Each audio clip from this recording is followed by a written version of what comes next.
So thank you so much for being here today. We've got Rick Parnell, the CEO of the Foundation for Climate Restoration, former COO of the United Nations Foundation.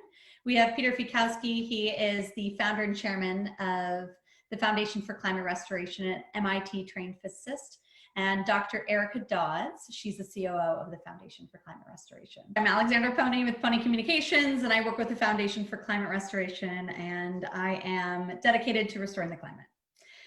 So, Peter, how did you come up with the idea of climate restoration?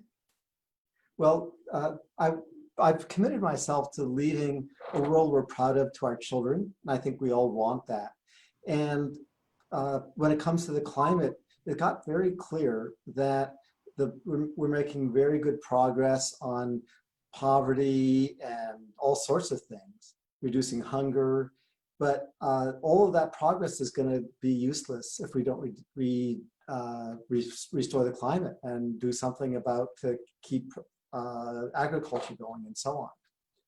And so I've been working for 35 years in poverty reduction as a volunteer. And I realized I had to take climate restoration on. And it turns out to be a new idea, because as a physicist, I knew when I was 20 years old, 40 years ago, 45 years ago, that we had to get the carbon back out of the atmosphere. And the common knowledge has been we have to stop emitting, which was true when I was young, when I was a child. But now we have to get that carbon out that we've put in ever since. And so I created the foundation to advance that thinking, that what we really want is to leave for younger generations the same healthy climate that I had when I was a child. Nice. So what is climate restoration?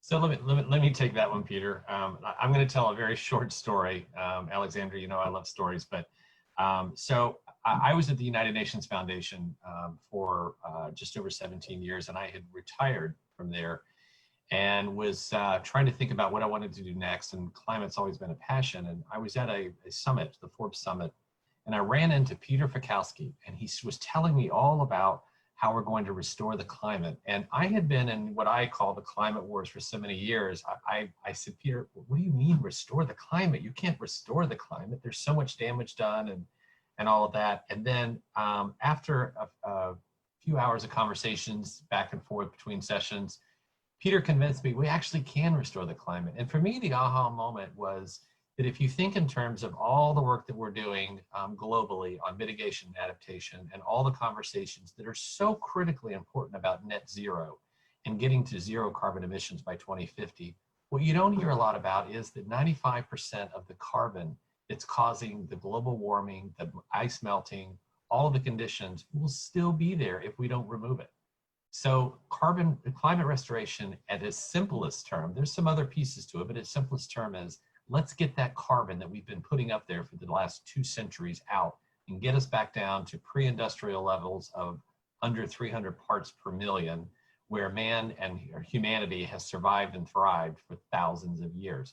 So we're working in a business driven, a market-driven approach towards what are the technologies, what are the solutions, both technological and natural, that can be deployed in order to remove the excess carbon that has been in the atmosphere and building over the last 200 years. What would you add, Peter?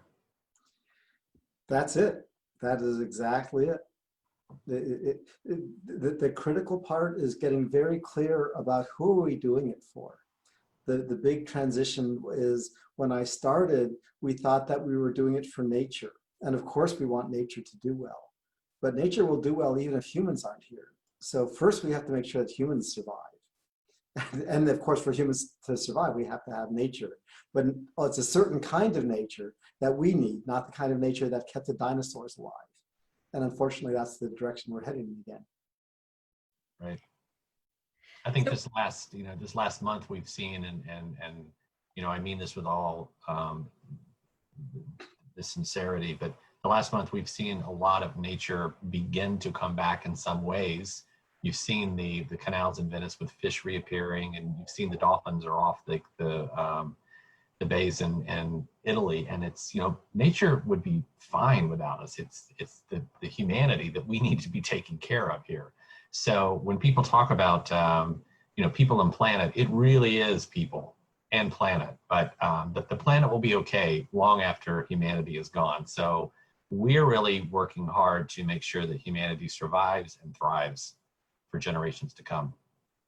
Well, the other important part is once you say that, that you want humanity to survive, we actually know exactly what's required. And so the big transition now is going from focusing on just nature as a big thing to the nature that humans need and humanity. And then we can say, oh, we know exactly what we need to get CO2 below 300 parts per million. And if you don't know what that means, it just means that we know exactly where we want to go, and we want to do it by the year 2050. By making an explicit goal, then getting there becomes vastly easier than if you don't have a goal. So like going on a vacation. If you go to your spouse and say, let's go on vacation, you're not likely to go on get very far. But if you say, let's go to New York on next October 1st, you'll probably do it.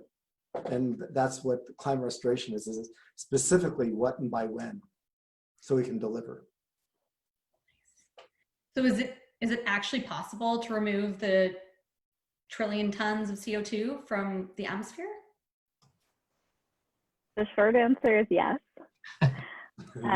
The longer answer is yes, and we will be figuring out a lot more about the specifics that requires as we work towards that goal. Right now, people tend to argue over, you know, do we have the technology? Yes or no? Is the timeline too short? We say 300 parts per million or less by the year 2050. And most people are still saying, maybe we can reach net zero by 2050. But like Rick said, 95% of the carbon is already in the atmosphere. So net zero by 2050 leaves us in a pretty scary place. But, you know, if you had asked in the year 2007 whether it was possible to give 50% of the world smartphones by 2050, there was no reason to think that would be the case. And now even in the poorest countries, they're widespread.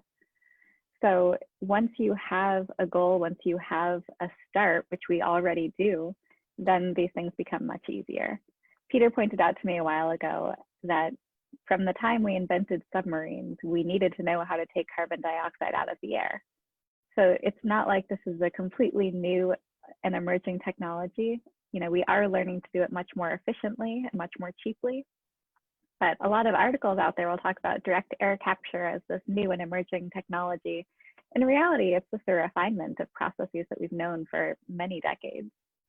So yes, it's possible. And maybe I'll add to that, you know, when it comes to technology, the question isn't what's possible, the question is what's impossible. Because anything is possible if you work hard enough on it.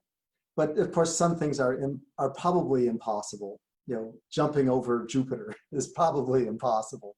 But so then the question is, you know, is there anything that's impossible about removing the 1 trillion tons of CO2 by the year 2050? And I know, you know, dozens and dozens of top scientists in the area, and no one has ever asserted that it's impossible physically. And they're just wondering whether we're going to ever decide we want to do it. And of course, scientists aren't trained in the field that we are, which is creating political will for a goal. We're trained in that.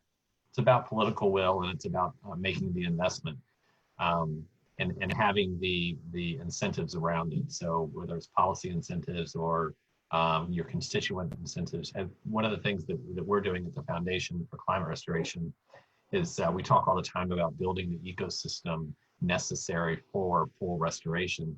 And our belief is that you have to meet everyone where they are. So that's in the workplace, that's in the youth place, that's in the, as I say, in the pews. So working with different faiths, working with the UN. The UN is a great partner through the United Nations Office of Partnerships. We launched actually at the UN last September during General Assembly. So it is our belief that you have to work across all these different sectors, because not only does it keep people well informed about what it is we're trying to do, and you have that sort of is I say that aha moment of, wow, we actually can restore the climate. Why don't we make that choice to do it? Why aren't we putting the politics and the investment behind it? And so you can't just take one track. You have to do all the tracks. And, from the science perspective, one of the things that makes anything impossible is not trying. So if we hadn't tried to make cell phones, we would not have had billions of cell phones, but we tried. And so until we started the foundation and the movement for climate restoration, there was nobody trying to restore the climate. And so it actually was impossible. People thinking that it's impossible was true, but now we're trying. And so it's now possible. And for the people viewing this, we're preparing this for Earth Day 50. The whole purpose of Earth Day is to get people to try to actually work on the things that we all collectively want. You're in good company, Peter. I used to work for the great Senator Worth, a big climate leader for years, and he used to say, if you don't ask, you have 100% chance of not getting it or failing, or if you don't try, 100% chance of failing. So we will absolutely try, and I'm fully committed that we will succeed. And what is the Foundation for Climate Restoration? So the Foundation for Climate Restoration is a 501c3 private foundation in the United States that works for full restoration of the climate. We work across all different sectors. So we work with technology entrepreneurs. We work with local governments. We work with national governments. We work with organizations, membership organizations like Earth Day Network and others. We work with universities like Cambridge University and Thunderbird Business School in Arizona State. We work in the faith community across from the Vatican to all the different faiths to bring the political will and to help build the ecosystem around full restoration of the climate. For me, it's that wherever people are, which is why we talk a lot about the ecosystem development, wherever you are, whether you're in school, whether you're in a business, you're an employee, you're an employer, if you're in a church, in a synagogue, in a mosque, you're in your local government, you're in your voting booth, you should be doing as much as you can to call for all of your constituents of your life to join us in full restoration of the climate. So I want to learn more about these technologies. What technologies are out there to restore the climate? There's a fair number. Of course, Erica mentioned that there's the variations on the technologies that were developed 100 years ago for submarines, which chemically take the CO2 out of air. And the main issue is, rather than listing 40 different techniques, I'm going to talk about the ones that fit our criteria. So if we want to restore the climate, then the solution needs to be permanent. We need to keep the CO2 out of the air more or less permanently for at least 100 or 200 years. It has to be scalable. It has to get all the CO2 out that we need to get out. Getting out 1% of it is nice, but we want to focus on the techniques that can get all of the CO2 out. And so it has to be permanent, it has to be scalable, and it has to be financeable. If no one's going to pay for it to happen, it's a pipe dream. And there's nothing wrong with pipe dreams. It's a dream you have smoking a certain kind of pipe. But that's not how you get things done in the physical world. And so we're focusing on permanent, financeable, and scalable.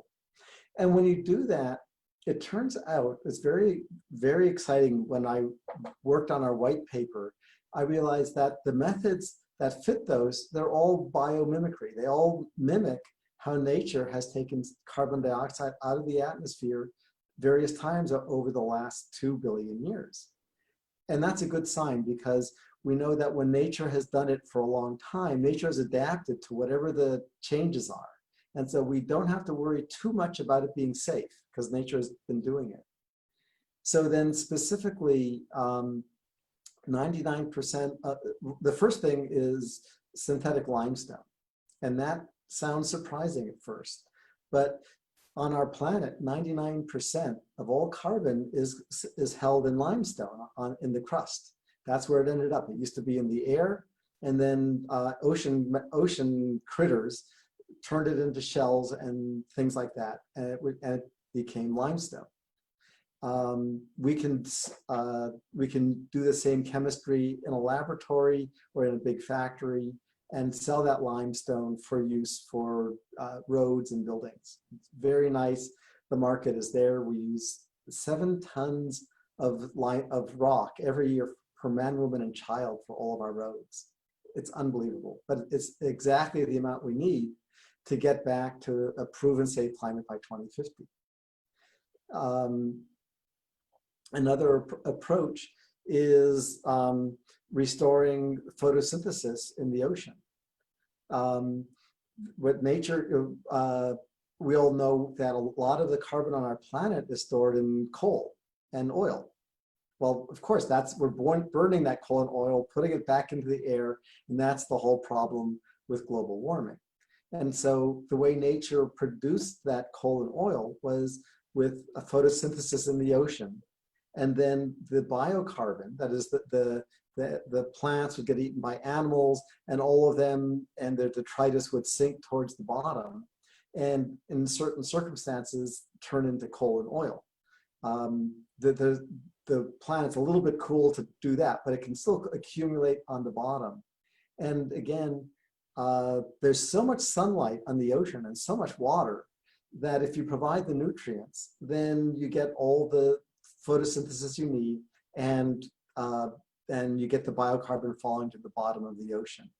And the way that gets financed is it produces a lot of fish. Just like with land animals, if you give them food, they grow. If you give fish phytoplankton, algae, green food, then the fish grow. And then you can sell some of the fish and use some of that for paying for the nutrients.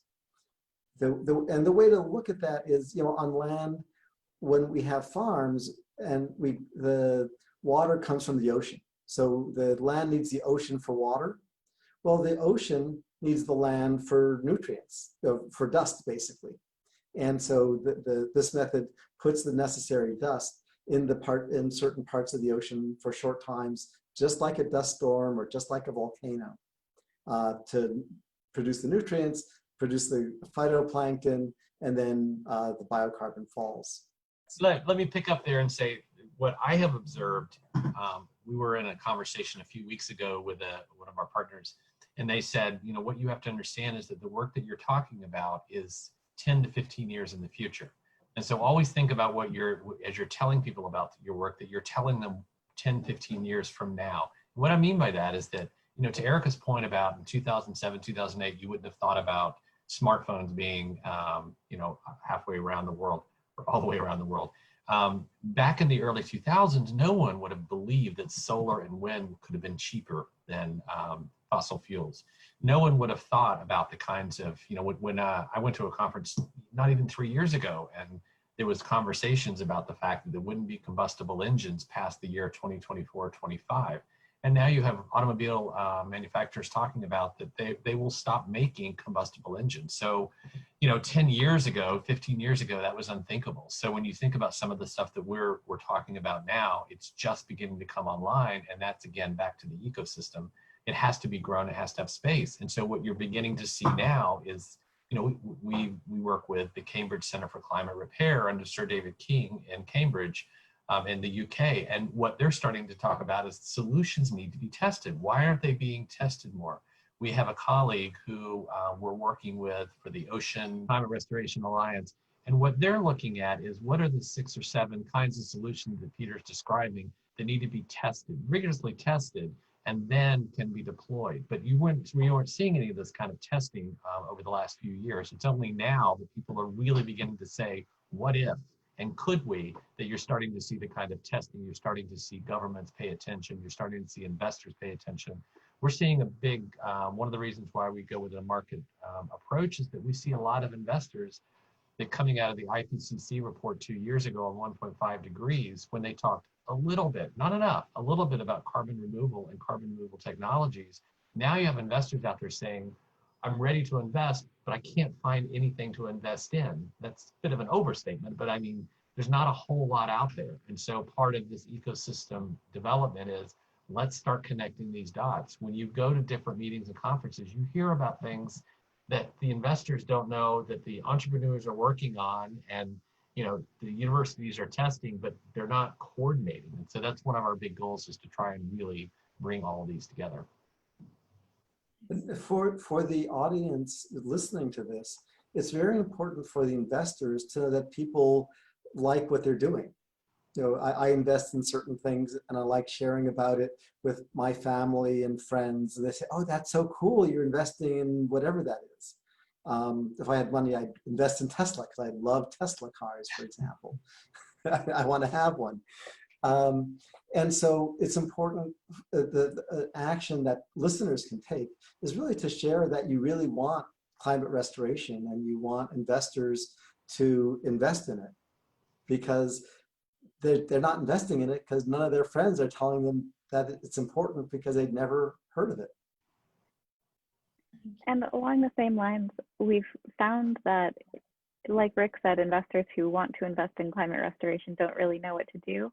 Part of the reason for that is that even though there's increasing attention on carbon removal technologies, there's not a lot of distinction out there between different kinds of carbon removal technologies. So Peter was saying, we really look for things that meet our 3 criteria of permanence, scalability, and financeability. But if you look up any carbon removal technologies on the internet or you hear about them in conversation, almost no one can tell you how they rate on those criteria because no one else is talking about them yet. So one of the things that we've been spending a lot of time on is discussing how can we make it clear to the public, what the difference is, for example, between something like the Trillion Trees Initiative, which is a critical ecosystem restoration initiative that will absolutely capture carbon, and something like Peter was describing, where we produce synthetic limestone, which will permanently capture larger quantities of carbon. They're both very much needed and important endeavors, but most people don't yet understand the difference between them in terms of the climate restoration criteria. So we're hoping that by making that clearer to investors, we'll be able to shift the investment dollars into these climate restoration industries. Thank you. So Erica, you touched on synthetic limestone, but I'd love to hear a little bit more about it and the commercial market for it. As Peter mentioned, we use about 50 billion tons per year of rock, and it's about $1 trillion market. The thing I think is so interesting about this is before we started asking what it would take to restore the climate, we never would have known the size of this market and how much carbon it can hold. So going back to the question of, is this possible? The better question is always going to be, what would it take for this to happen? What would it take to restore the climate? So when we started talking to some of our partners who are working on climate restoration solutions and asking, what would it take for your solution to restore the climate? We found that they had never considered this before. It's just way outside the scope of their thinking, which makes sense. I mean, you kind of have to be an egomaniac, right? To think like, oh, my solution is going to absolutely save the climate. But once they started thinking about it, they could say, it would take about this many plants, it would take about this many years, this many dollars. And now they've started building a business plan that incorporates that thinking. And, it's really by asking, by putting out the criteria, and starting people thinking bigger that we get on the right path. Thank you.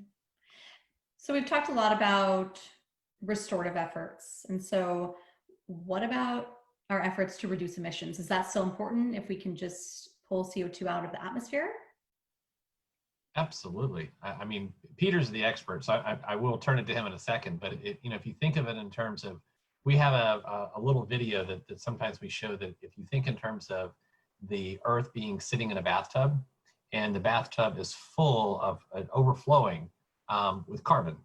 Well, even if we were to pull the plug and which is what we're working on, and get the carbon out of the bathtub, if you don't turn the faucet off, it's just going to keep filling up. So of course we need to have net zero. We need to end the use of fossil fuels and bring down to under 300 parts per million the CO2, but they have to do hand in glove.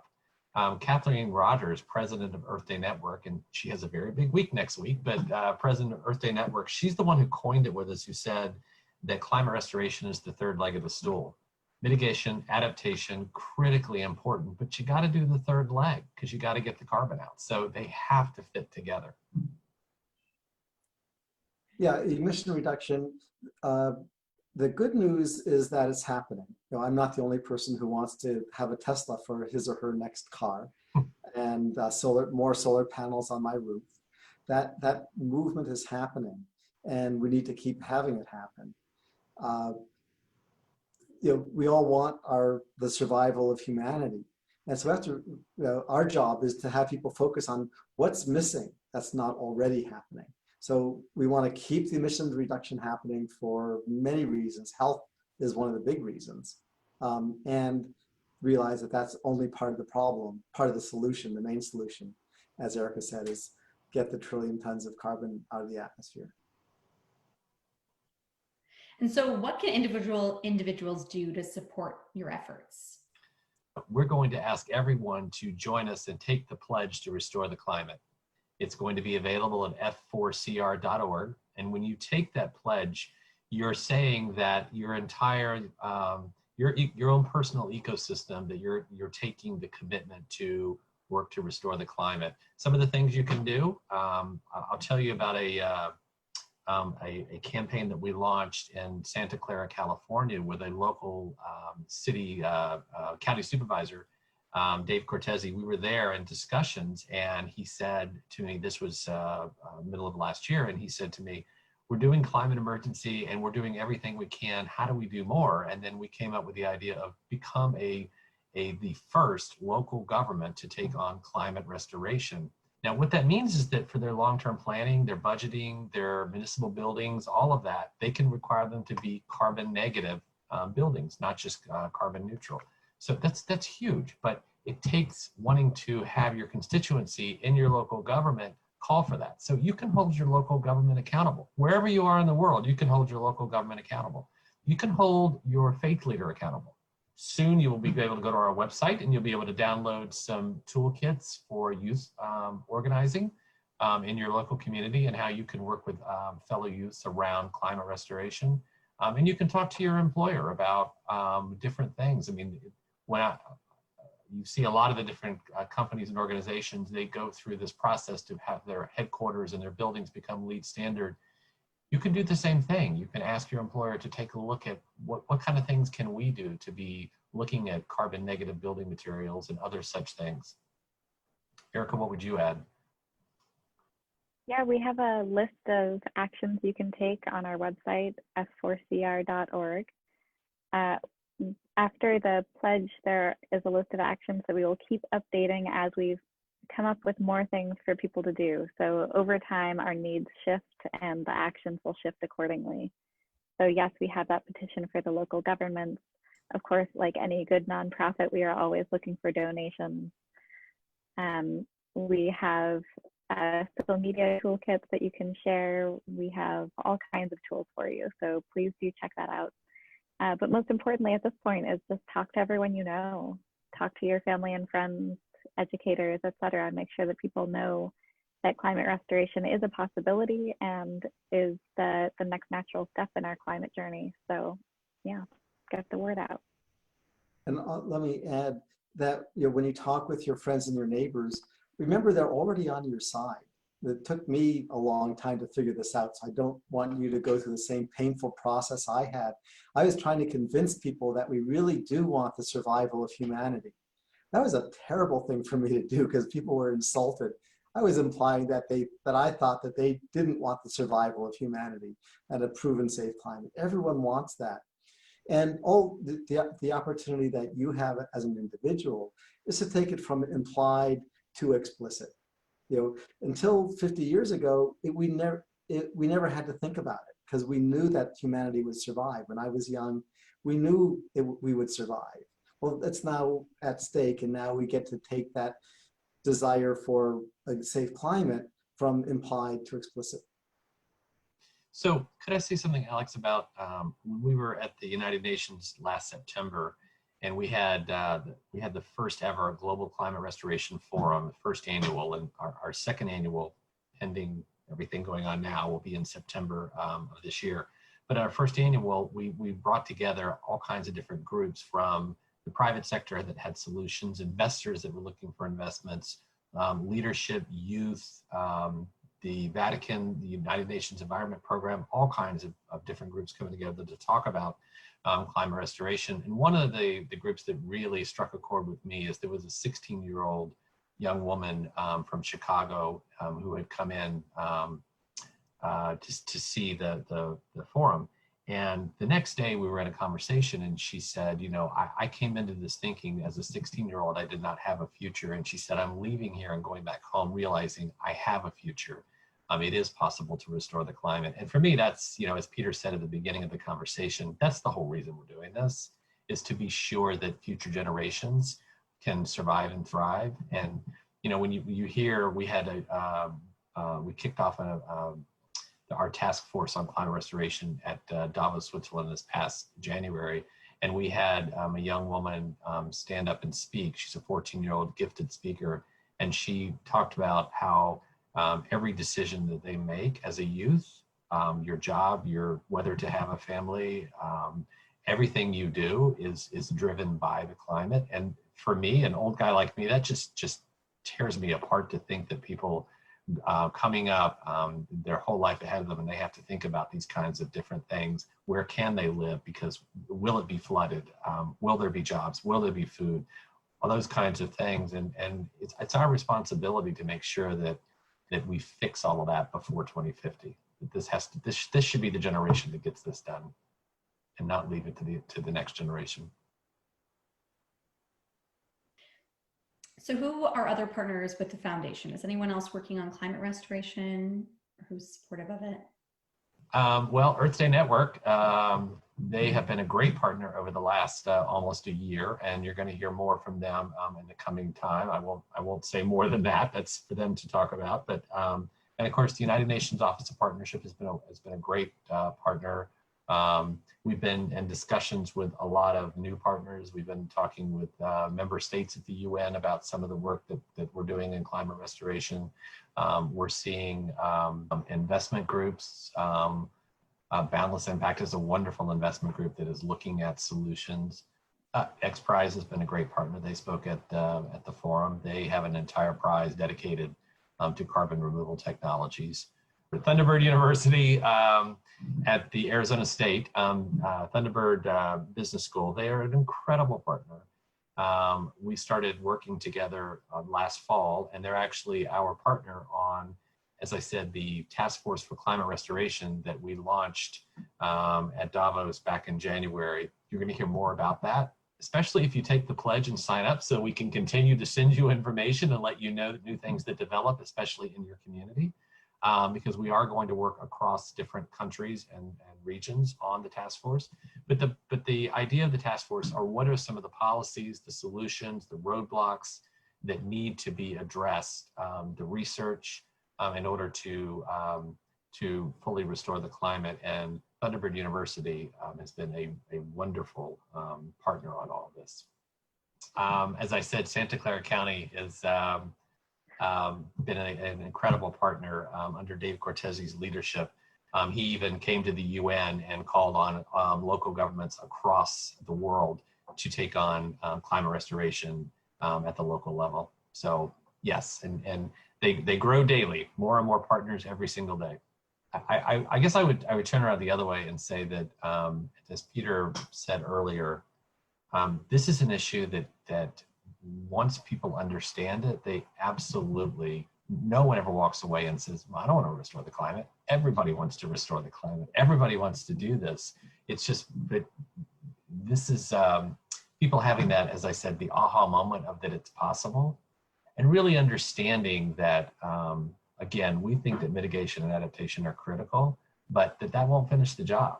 That it's our job to ensure that we get the full job done, all three parts of it. So what is the most exciting progress you've seen so far on climate restoration? Yeah, I'll start. I would say that the greatest progress, I'm going to leave the technical to Peter. The greatest progress is when you're seeing faith leaders, when you're seeing UN leaders, when you're seeing corporate leaders, when you're seeing investors, when you're seeing youth We have some youth, some teen advisors that are working with us. When you see 17-year-olds saying, yeah, this is the right path, we should restore the climate. To me, the most exciting is that people are starting to connect the dots and starting to come together around what's possible. So, for me, it's that once you make that leap to understand about full restoration of the climate, the rest of it is, that's the hardest part for people, is getting there. Again, not that they don't want to, but really understanding the solutions that are possible and how to grow them. And then there's the technology piece of it. I mean, I think the building materials and increasingly, and we've only talked about concrete, but there's a new technology that can do, I won't call them skyscrapers, but many multi-story buildings made out of wood. So that's a new technology. And so there's lots of different things that you're seeing. There's some methane removal technologies that through some feedstock for cows that's coming online that reduces methane by 80%. That's a new technology. That's not a full climate restoration, but it's new kinds of technologies that are coming online. What would you say, Peter? What's the most exciting you're seeing out there? Well, the most exciting is the interest from the United Nations and from the Vatican and the religious community, because really they're the high priests about what's important for humanity. So that's where you started. Then, technologically, what really excited me was when we named the goal of getting CO2 below 300 by the year 2050, and then discovering that there were methods to do it. That was really exciting. And then a couple of years later, discovering that there are methods that can do it that we can afford, that we don't need any new act of Congress to implement. And so, of course, there are acts of Congress that will be wonderful. But even if that never happens, there are some of the methods, even if the economy collapses, we can still do it. And that's what's exciting, is that technically there's nothing stopping us. And our human infrastructure is such, like with regards to fish, that we're always going to be buying fish as long as there are humans. And that's enough to pay for accelerating nature's way of getting carbon out at the fastest rate. We've talked about our ecosystem approach for climate restoration. And when we started out working on this, we went to the scientists and said, is this possible? And they said, I don't know, we need to do some research, but we can't get funding for that research. We went to the funding bodies and they said, well, we're not going to put money into something if it's not a political priority. Went to the politicians and they said, well, we're not going to make policy priorities without public demand. And the public, of course, said, why would I say that something is a priority when there's no evidence that it's possible? So now we're working on all of those fronts simultaneously, and they're all moving. Yes. So for me, just any movement at all, but we've seen quite a lot on all of those fronts, has been just thrilling. So can you reiterate to people how they can get involved and what they can do, where they should go?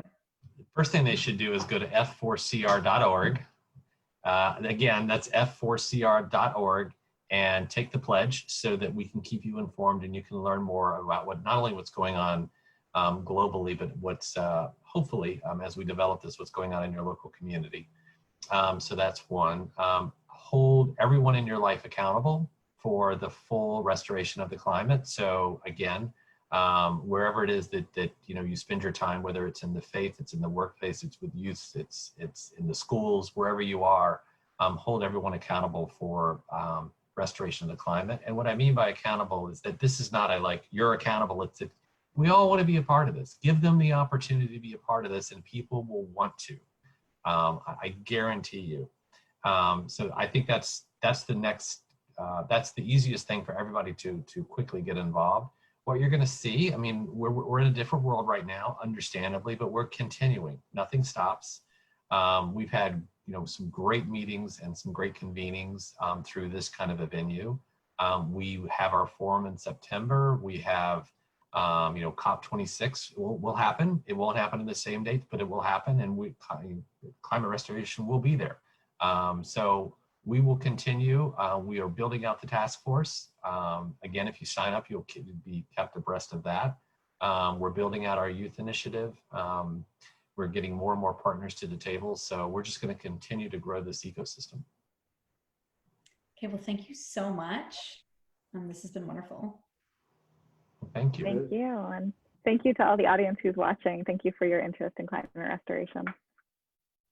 And please be safe and be well.